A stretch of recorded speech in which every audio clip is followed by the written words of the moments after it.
Dr. Fauci, my name's Ian Paget. Hi, I'm Chris Olsen. Nice to meet you. Hi, Ian. Hi, Chris. Great to see you guys. Just Truly. jump right in. Why are many cities and businesses urging even the vaccinated to still wear masks indoors? Yeah, that's a great question. We're dealing with a Delta variant that's highly transmissible. And even if you're vaccinated, what we're seeing is that no vaccine is 100% protective. So some people, understandably and naturally, are going to get infected. They're called breakthrough infections. When we were dealing with the old Alpha variant, if you were infected and had a breakthrough infection, the vaccine itself, the level of virus in your nasopharynx would be considerably lower than in an unvaccinated person, and it would be extremely unlikely that you would transmit the infection that you got breakthrough. That's changed. With Delta, if you get a breakthrough infection, the difference is the level of virus in the nasopharynx to the level in people who are unvaccinated who get a breakthrough infection is somewhat similar with Delta. And with that, we're seeing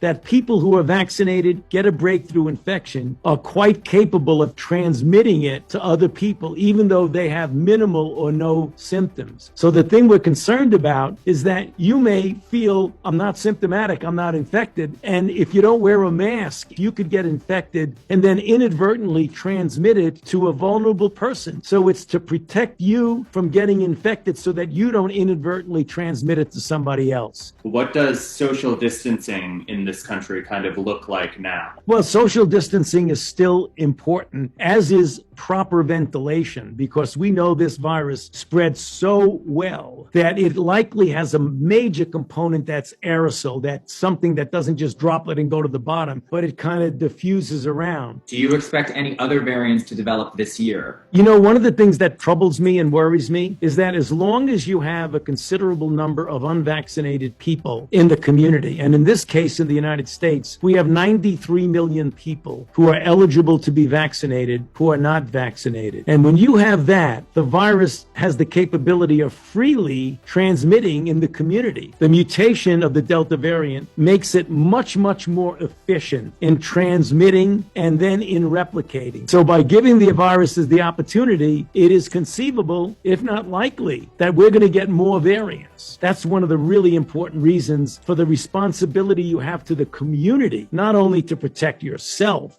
from getting sick, but for preventing you from being a vehicle of spread that might lead to another variant. Go to vaccines.gov. On the upper left, you tap in your zip code and they give you all the places you can get vaccinated.